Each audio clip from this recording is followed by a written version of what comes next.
삼손이 가사에 가서 거기서 한 기생을 보고 그에게로 들어갔더니 가사 사람들에게 삼손이 왔다고 알려짐에 그들이 곧 그를 애워싸고 밤새도록 성문에 매복하고 밤새도록 조용히 하며 이르기를 새벽이 되거든 그를 죽이리라 하였더라. 삼손이 밤중까지 누워있다가 그 밤중에 일어나 성 문짝들과 두 문설주와 문빗장을 빼어가지고 그것을 모두 어깨에 메고 헤브론 앞 산 꼭대기로 가니라. 이후에 삼손이 소래 골짜기에 들릴라라 이름하는 여인을 사랑하매 블레셋 사람의 방백들이 그 여인에게로 올라가서 그에게 이르되 삼손을 꾀어서 무엇으로 말미암아 그 큰 힘이 생기는지 그리고 우리가 어떻게 하면 능히 그를 결박하여 굴복하게 할 수 있을는지 알아보라. 그리하면 우리가 각각 은 1,100개씩을 내게 주리라 하니 들릴라가 삼손에게 말하되 청하건대 당신의 큰 힘이 무엇으로 말미암아 생기며 어떻게 하면 능히 당신을 결박하여 굴복하게 할 수 있을는지 내게 말하라 하니 삼손이 그에게 이르되 만일 마르지 아니한 새 활줄 7으로 나를 결박하면 내가 약해져서 다른 사람과 같으리라. 블레셋 사람의 방백들이 마르지 아니한 새 활줄 7을 여인에게로 가져오매 그가 그것으로 삼손을 결박하고 이미 사람을 방 안에 매복시켰으므로 삼손에게 말하되 삼손이여 블레셋 사람들이 당신에게 들이닥쳤느니라 하니 삼손이 그 줄들을 끊기를 불탄 삼시를 끊음같이 하였고 그의 힘의 근원은 알아내지 못하니라. 들릴라가 삼손에게 이르되 보라 당신이 나를 희롱하여 내게 거짓말을 하였도다. 청하건대 무엇으로 당신을 결박할 수 있을는지 이제는 내게 말하라 하니 삼손이 그에게 이르되 만일 쓰지 아니한 새 밧줄들로 나를 결박하면 내가 약해져서 다른 사람들과 같으리라 하니라. 들릴라가 새 밧줄들을 가져다가 그것들로 그를 결박하고 그에게 이르되 삼손이여 블레셋 사람이 당신에게 들이닥쳤느니라 하니 삼손이 팔 위에 줄 끊기를 실을 끊음같이 하였고 그때에도 사람이 방 안에 매복하였더라. 들릴라가 삼손에게 이르되 당신이 이때까지 나를 희롱하여 내게 거짓말을 하였도다. 내가 무엇으로 당신을 결박할 수 있을는지 내게 말하라 하니 삼손이 그에게 이르되 그대가 만일 나의 머리털 7가닥을 배틀의 날실에 섞어 짜면 되리라 하는지라. 들릴라가 바디로 그 머리털을 단단히 짜고 그에게 이르되 삼손이여 블레셋 사람들이 당신에게 들이닥쳤느니라 하니 삼손이 잠을 깨어 배틀의 바디와 날씨를 다 빼내니라. 삼손이 블레셋의 가장 큰 성읍인 가사로 내려갔습니다. 백주 대낮에 홀로 당당하게 적국으로 들어갑니다. 삼손이 가사로 오고 있다는 그런 첩보가 입수되었을 것입니다. 삼손이 블레셋에 가서 머물 곳이 어디 있겠습니까? 친척집이 있겠습니까? 자기 집이 있겠습니까? 삼손은 기생이 있는 여관집을 찾았습니다. 삼손은 여자도 좋아하고 또 머물 곳도 필요하기 때문에 일석이조였을 것입니다. 삼손에게는 여자에게 약점이 있습니다. 우리 모두가 알고 있는 공공연한 그의 비밀입니다. 그런데 삼손은 계속 그 약점 근처를 맴돕니다. 빌미를 제공합니다. 스스로 함정 근처를 계속 맴돌고 있기 때문에 언젠가는 큰 위기가 올 것 같다라는 그런 느낌을 독자들로 하여금 계속 갖게 합니다. 적들이 성문 주변에 그 여관 주변에 매복을 했습니다. 아침에 나올 때 급습할 그런 계획이었습니다.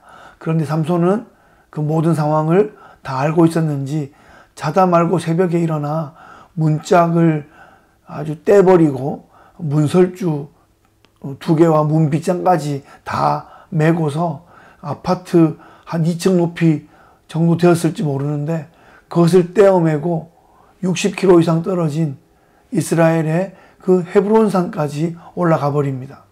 성문은 그 성의 상징입니다. 아주 이 가사는 삼손에게 아주 치욕적인 그런 공격을 당한 것입니다.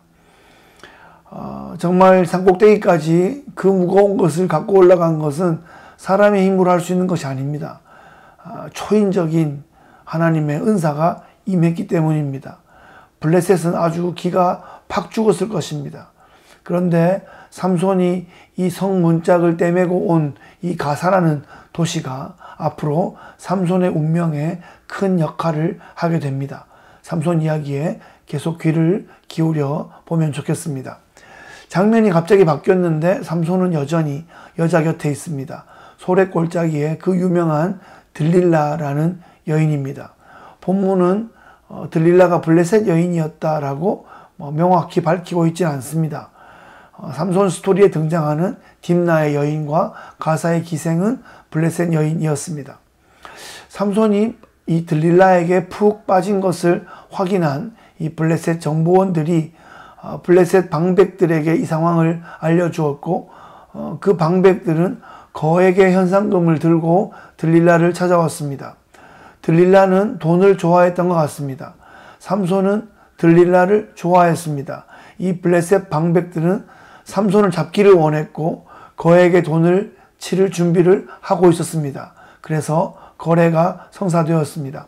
삼손은 들릴라의 치마폭에 여전히 쌓여 있었고, 들릴라는 블레셋 방백들과 계약한 대로 치밀하게, 아주 치명적으로, 집요하게 삼손의 그 힘의 근원을 알고자 계속 삼손을 유혹하였습니다. 삼손은 들릴라를 속이고 또 속였습니다. 그러면서 이 들릴라의 그 실망하는 모습, 앙탈하는 모습들을 보면서 희열과 흥분을 느끼고 있었습니다. 삼손은 지난번 딥나의 그 결혼식 연회에서 그 수수께끼의 그 사건을 우리가 기억하고 있습니다. 삼손은 그런 스릴 넘치는 게임을 즐기는 사람이었습니다. 그런데 그런 위험한 게임이 계속되면 언젠가는 본인이 다치게 됩니다. 어쩌면 본인이 치명적으로 다칠 때까지, 본인이 죽을 때까지 계속 그 위험한 게임이 계속 되는 것 같습니다. 게임 중독입니다. 삼손은 여자에게 중독되었고 게임에 중독되어 있었습니다. 그래서 자신의 이 최대의 그 장점에도 불구하고 언젠가는 저 덫에 걸릴 것 같다라는 불안감을 지울 수가 없습니다. 들릴라는 실패하고 또 실패하지만 낙심하지 않고 삼손의 약점을 향하여 집요하게 달려듭니다. 삼손은 세 번째 게임에서는 놀랍게도 머리카락을 언급하고 있습니다. 아슬아슬하죠. 아주 위험합니다. 긴장됩니다. 삼손은 아직도 자신이 게임을 핸들할 수 있다고 생각하는 것 같습니다. 그런데 세 번 만에 머리카락을 언급한 것으로 보아서 끝이 얼마 남지 않은 것 같습니다. 인간은 이렇게 교만하고 어리석습니다. 삼손에게 걸려있는 이 이스라엘의 운명은 어떻게 될까요? 삼손은 성경의 등장인물 중에 가장 은사가 출중했던 사람인 것 같습니다. 요즘 나오는 마블 캐릭터처럼 아주 초인적인 힘을 발휘하는 슈퍼 히어로였습니다. 자신을 위해서가 아니라 하나님의 나라를 위해서, 이스라엘의 안정과 평화와 승리를 위해서 그 은사들이 사용되어야 하는데, 삼손은 그 힘을 여자에게 사용하고 있었고 게임을 즐기는데 사용하고 있었습니다. 하나님은 삼손의 약점을 이용하셔서도 블레셋을 막아내는데 그 힘들을 활용하셨습니다. 그런데 삼손의 힘은 계속 낭비되고 남용되고 있었습니다.